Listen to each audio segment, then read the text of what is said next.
Nos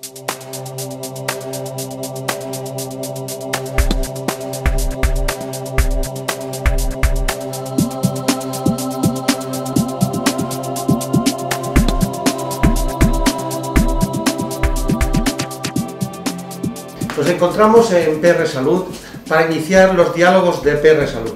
Es una oportunidad, y no es una casualidad tampoco, pero es oportuno empezar por la letra A.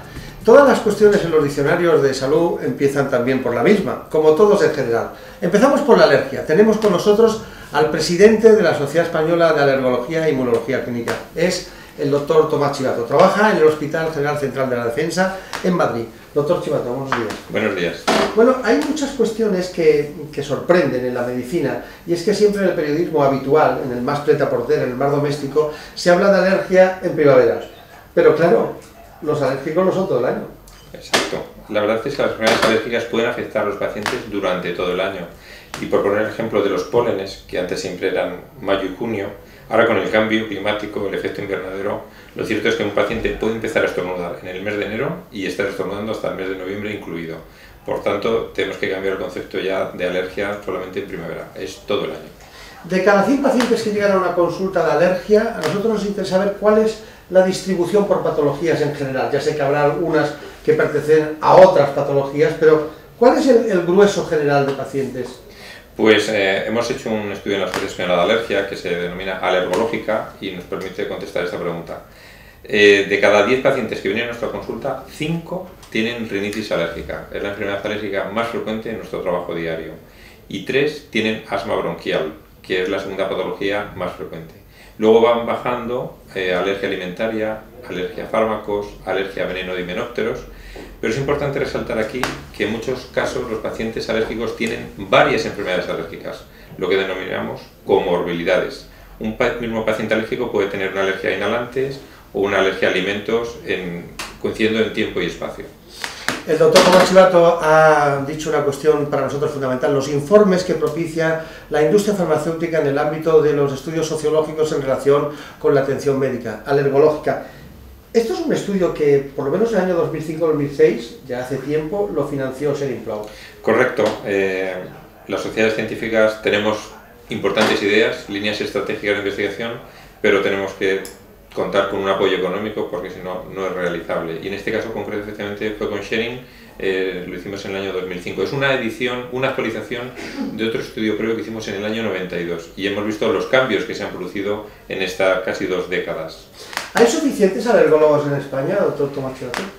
Pues tenemos un número suficiente si hablamos en global, de forma general, pero si ya vamos estudiando un poquito qué está pasando en las 17 comunidades autónomas, veremos que hay algunas comunidades que es un número insuficiente. Por ejemplo, en las Islas Baleares no tenemos alergólogos en la sanidad pública, hay un déficit, por tanto, absoluto.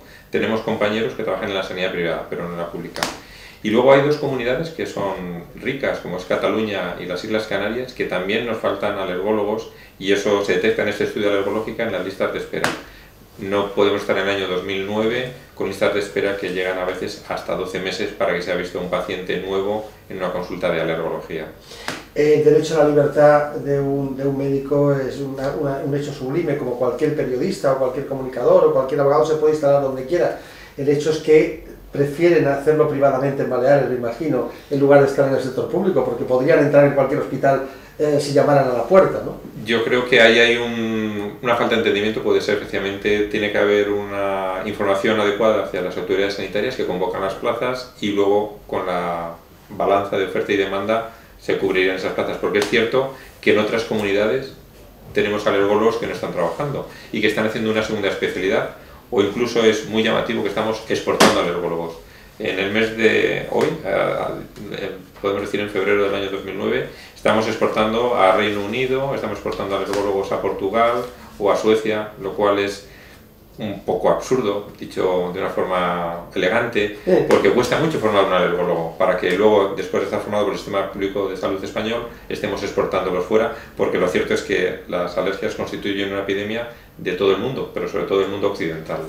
En esta casa, en PR Noticias y PR Salud, hay un interés muy especial por ponerle freno a las cosas, lo mismo que en Antena 3 Televisión y otros grupos mediáticos. hay un hecho que es la somnolencia. Cuando se daban antihistamínicos, muchos pacientes no podían conducir y a veces no lo sabían. ¿Cuál es la situación actual? ¿Podríamos decir que hay medicamentos turbo, es decir, de nueva generación, que no generan somnolencia y otros que sí la generaban y que lentamente a lo mejor hay que evitarlos? Es una pregunta muy importante y muy interesante. Ciertamente hemos dicho que la enfermedad alérgica más frecuente es la rinitis alérgica y el primer tratamiento es el antihistamínico. Y disponemos de un amplio arsenal de antihistamínicos, pero efectivamente los que teníamos de hace 20 años atraviesan la barrera hematoencefálica y producen somnolencia, con lo cual puede producir pérdida de reflejos y al volante puede producir un accidente mortal. Afortunadamente, en el año 2009 disponemos de fármacos antihistamínicos que no atraviesan esa barrera hematoencefálica y no producen somnolencia. Por lo tanto, el paciente con rinitis alérgica, hay otros usos para los antihistamínicos, como la urticaria, que tenemos una enfermedad muy frecuente alérgica, deben utilizar estos antihistamínicos que no producen somnolencia. Y ahí no solamente somos protagonistas los alergólogos, son también los otros actores en el mundo de la salud, como son los farmacéuticos, que es al que le va a preguntar en primer lugar el paciente cuando acude sin pasar por la consulta del médico, cuál puede utilizar. El farmacéutico debe saber claramente que hay unos que no producen sueño y recomendar esos.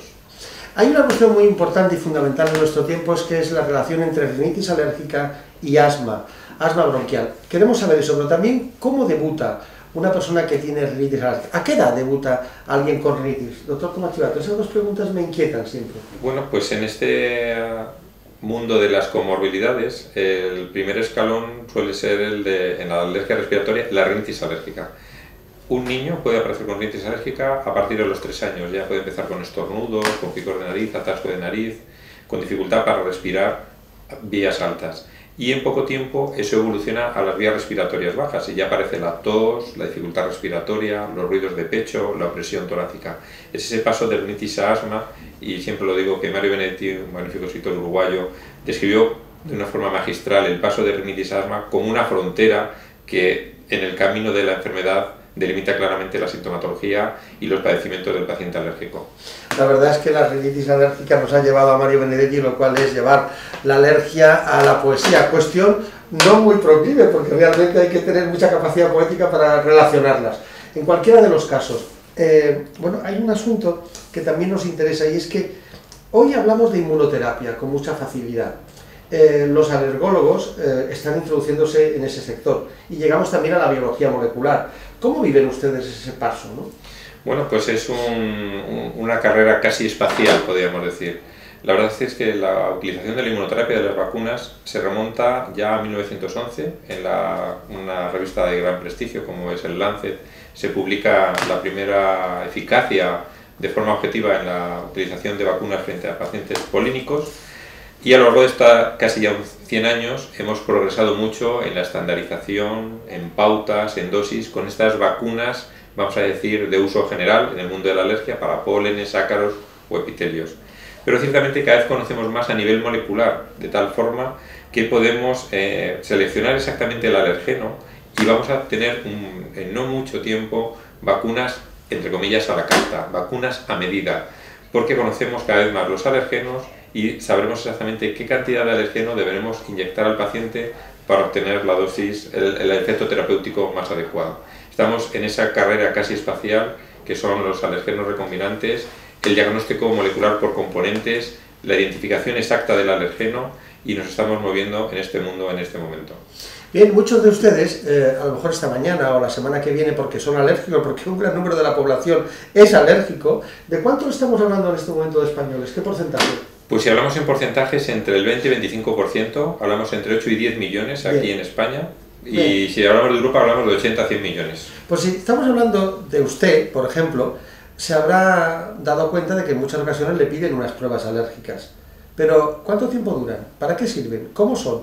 Doctor Tomás Chivato, cuéntenos, ¿realmente las pruebas alérgicas son definitivas para encontrar la solución o por lo menos el diagnóstico?